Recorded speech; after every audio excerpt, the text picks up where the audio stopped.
Hi guys, good morning, good afternoon, good evening. Ngayon ay magagawa ako ng atsara na papaya.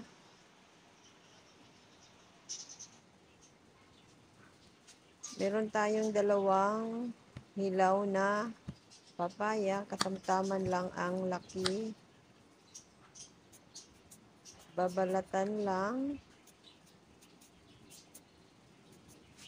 Dahan-dahan lang sa pagbalat kasi baka masugatan naman tayo, kaya ingat-ingat lang pag nagbabalat ng papaya kasi medyo madulas siya, lalo pag bagong pitas, madagta pa ang papaya.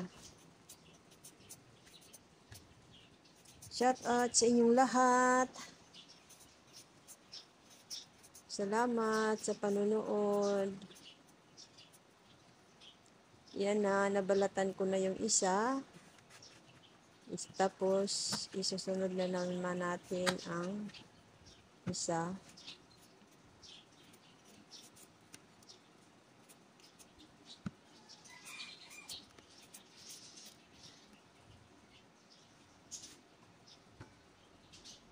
Ayun, natapos ng nabalatan. Hahatiin naman natin sa gitna. Tapos, aalisan ng buto. Gumamit lang tayo ng kutsara para madali pagtanggal ng buto. Kasi kailangan nating matanggal ng mabuti ang buto para hindi siya masama sa paggadgad. Medyo mapait ang buto ng papaya pag nasama. So, dapat kailangan nating alisin lahat.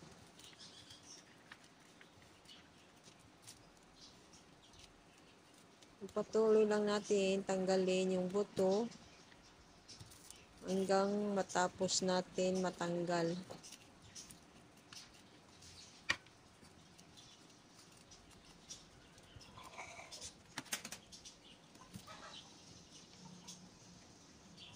Ayan na, tapos na siya. Ngayon, gagadkarin naman natin ang papaya. So, kailangan nating hawakan ng mabuti kasi posibleng masugatan tayo kasi matalas yung gadgaran. Ito na yung nagadgad natin sa dalawang papaya.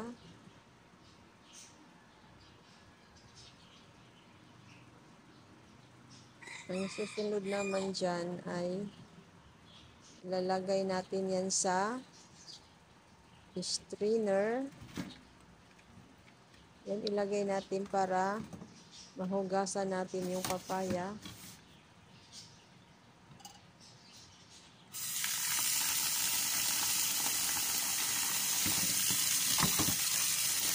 Pinsya na po kayo sa background ko, maingay ang mga manok. Yan. Haluin lang natin yung bahagya. Tapos patuloyin lang natin siya.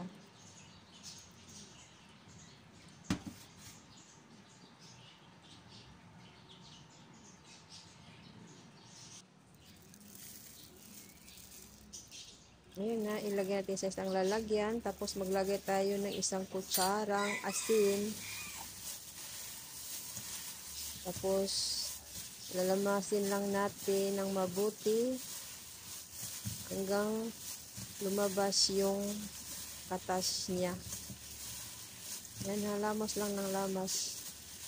Kasi mas maganda yung maalis yung katas.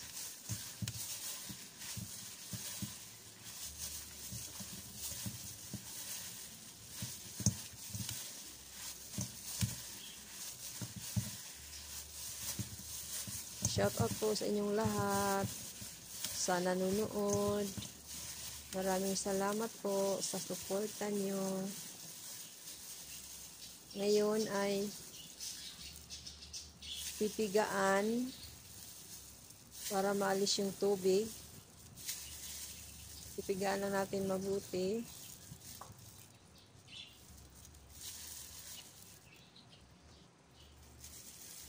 Tapos, ilalagay natin sa isang lalagyan. Tapos, bubuhag-hagin natin ang papaya. Yan, buhag-hagin lang natin.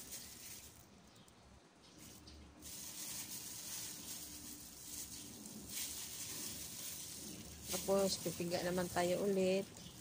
Hanggang matapos natin yan, pagpiga.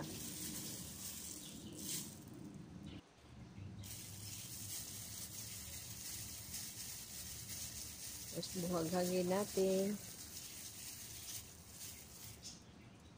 Same lang hanggang matapos lahat. Ito na yung lahat natapos na. Meron na tayong mga sangkap niyan. Lahat ng sangkap, papaya, aluya, carrots, saka siling, at sal. Pula ang ginamit ko. Pwede naman green. Kaya kung meron ako pula, kaya yan pulang ginamit ko. At saka sibuyas. Ayan na siya lahat ng mga sangkap. Tapos haluin lang natin. Ayan, haluin natin ng mabuti para mahalo naman siya. Ayan, haluin lang ng mabuti.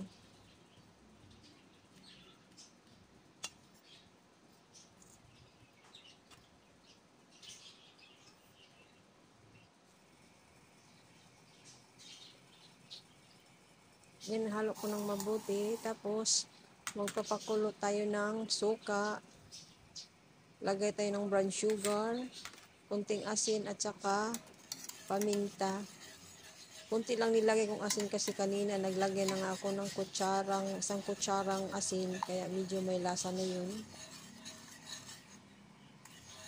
Haluin lang natin hanggang matunaw yung brown sugar na nilagay natin dyan sa suka.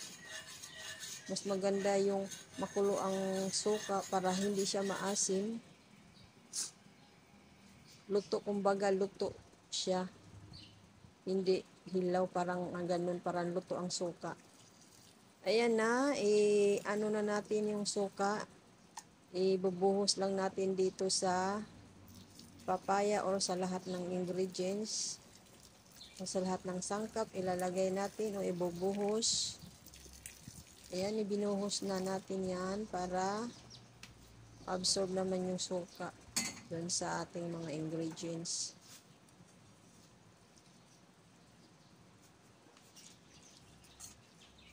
Tapos haluin lang natin. Masarap kasi ito pang tanggal ng umay. Kung sawa ka na sa mga mamantika na pagkain, ito pwede to.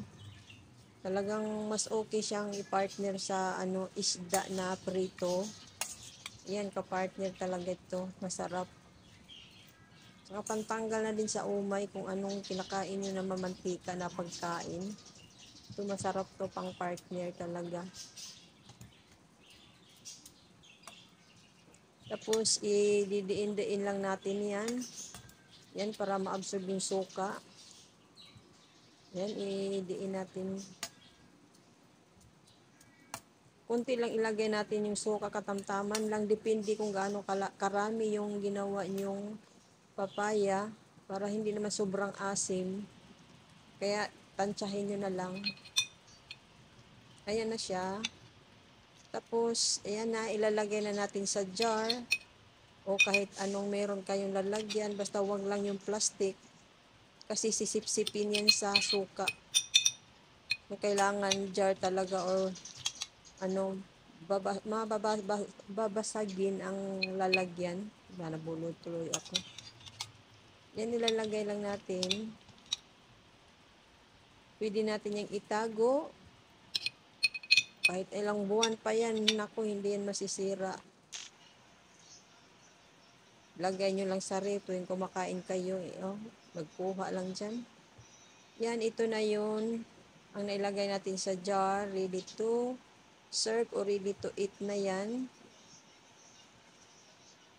Maraming salamat po sa inyong lahat, sa sumuporta at sa walang